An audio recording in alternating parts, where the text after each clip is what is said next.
Hello, everyone. Welcome to TD Board Gamers. My name is Dave, And I'm Dirk. and today we're going to take a look at Dirk's top 5 leadership allies. So I've done a series of top fives, and now Dirk is doing his. Time for me to pull my weight. Okay. All right. So what I'm going to do here is I'm going to start off with actually an honorable mention. This is a character that I love to use situationally. They're depending on the build. If it's the right build, they definitely move up on the list, but I don't use them in every build because they don't fit every situation with what I'm trying to do. But my honorable mention here uh, is Slingshot. Now, Slingshot, she's a 3-cost shield spy that has 3 hit points. She thwarts for 2, she attacks for 2. However, if she is in your hand and you spend an energy resource, you can put her into play under any player's control. So she doesn't have to be under your control. You can put her under anybody's control. And at the end of the phase, if she's still in play, you get to return her to your hand. So she is situational for me because if I am trying to play a deck that fits a theme like Ariel or something, since she's not Ariel, she doesn't have those. She won't fit into that deck too well. Yes, I could play her for somebody else, but I'm trying to play thinner decks, so I'm probably not putting her in. But if I'm not playing into a theme, I definitely like using her a lot because the fact is you can recur her every turn as long as you have a steady source of energy. So she is my honorable mention. Like playing Wonder Man. Yeah. Oh God, I haven't even. I haven't even tried that. She would be phenomenal. All right, so we'll get on to my top 5 here. So starting with number 5. Number 5 is actually a, a twofer package here. So we've got Phantom X. We'll count to him in a second. Phantom X is a 4-cost psionic X-Force ally with 3 hit points. He thwarts for 1, he attacks for 1. However, after he enters play, you're going to search your deck and discard pile for Eva and put her into play as well. Now, Eva is a 0-cost support. She's a vehicle, but if Phantom X is not in play, you do have to discard her. So if he goes away, she goes away. If she goes away for some reason, it does not automatically get rid of Phantom X, though. But as an action, you can exhaust her. So you can only typically do this once per turn unless you have another way to unexhaust her. But she can either remove a threat from a scheme, and I call her a she because of the name. But either removes a threat from the scheme, from a scheme, any scheme, deal 1 damage to an enemy, or the one that I tend to use her for is heal 1 damage from Phantom X.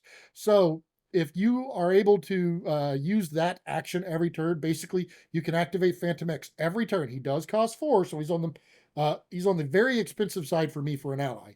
But because he can potentially stay out the entire game once he comes out, yeah, I think it's worth it.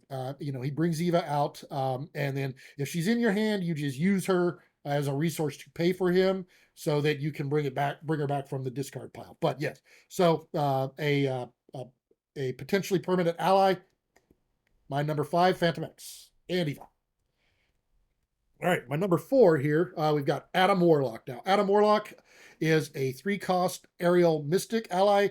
The Ariel, I do love Ariel. I've got several builds that are Ariel, so he works really well in that. That's probably what got me to start looking at him in the first place. But, I mean, I use him even outside of that because I do like him. But he's 3-cost with 3 hit points. He thwarts for 1, he attacks for 1. However, as a response, after he attacks or thwarts, so after he uses one of his basic actions, you're going to discard a card at random from your hand. And if that card, depending on what that card's printed resources are, Adam Warlock has various different actions he'll perform. If you happen to have a wild, though, he's going to perform all 3 of the actions. So I do love this, especially the way I like to use him is whenever I go to activate him, I try to make sure that I've spent everything out of my hand first that I'm going to, save 1 card left so that I can get the bonus out of him, and I know what it's going to be because even though it's technically random, there's only 1 card. So I know what the card's going to be. So that is the way I like to use him. But yeah, that extra little kick he gets, and the healing is nice. The healing and identity for the energy, really nice. So yeah, that is why he is my number 4. All right, number 3 is one of the cheapest allies that I think I'm probably going to have in any of my. In fact, she might be one of the cheapest allies in the game. But Stinger. So Stinger is a 1-cost Avenger ally. She has Ward is cost 0. yeah, that is true. That is true. I forgot about him. Yeah, I do. I like him, but he didn't make the list. But he is she's got She's one cost ally with 2 hit points. She thwarts for 1. She attacks for 1. You do have to be an Avenger. So even though she is situational in that case, because of the fact that she does not count against her ally limit. Yeah, anytime I'm playing an Avenger deck, she is probably going in the deck. And there's a lot of Avengers in the game. Yeah, that's So, the yeah. most the largest number of heroes Yeah, and they've started traded we they've have. started coming out with more Avengers lately. So Yeah, in this yeah, Civil War we're still seeing yeah. a lot of them. So yeah, even though she's situational, she still made my top 3. So that is number 3 is Stinger. Number 2 is not quite a twofer, but I'm going to actually share the number 2 spot with 2 different allies because they are very similar in what they do. So I thought they were both worth a spot, and I could not break myself to pick one over the other. So I've got the first one here I've got is Kalu. Kalu is a 2-cost Avenger Mystic with 2 hit points, thwarts for 1, attacks for 1. Whenever he enters play, you're going to search the top 5 cards of your deck for an event and add that event to your hand and shuffle your deck afterwards.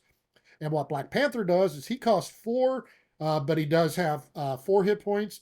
He thwarts for 2, he attacks for 2, takes 2 consequential on each of those. So basically, all of his stats are doubled. Everything, including the consequential.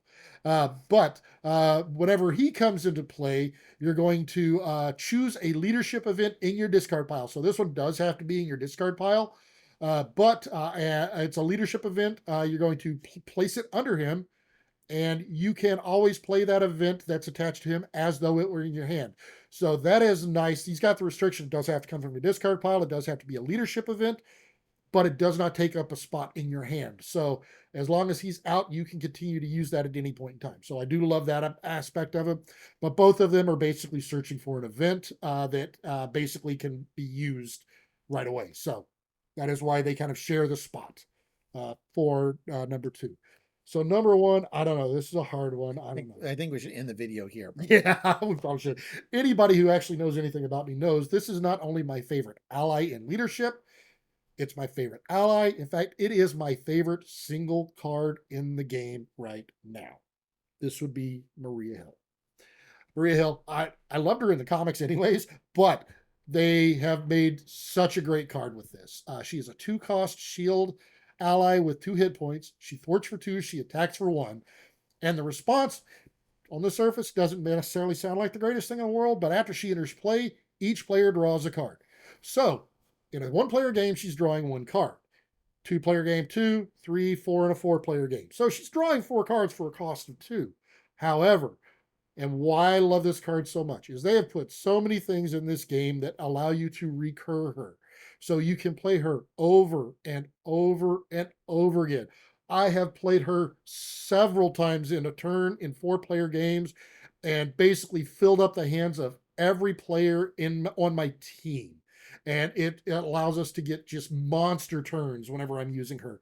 And I will build decks. In fact, I've actually had to try to force myself away from building the Maria recursion decks because for a while that was not only my archetype, but the only deck I was playing for a while in leadership. I had to force myself out of it. But yeah, this I mean, my absolute favorite card in the game, Maria. And one of the key cards to your deck was earlier in this video. Yeah, see, yes, I do. Black Panther is a card that I use a lot because I will bring back cards that will allow me to recur Maria. That is also why, I mean, that's the thing. This right here is a very big card combination for me because I can get the cards with these 2 that allow me to bring her back repeatedly. And well, I see what. Yeah, no, I spoiled myself on her, so I don't know. It's been tough, but yeah, I've pulled away from her a little bit, but not because I don't still love her. She will always hold a special place for me. All right. Well, so that was Dirk's top 7 or 8 leadership allies. Yeah, and my number 1 card in the game. And number 1 card. Number 1 card in the game. All right. Well, anyways, thank you for watching, everyone.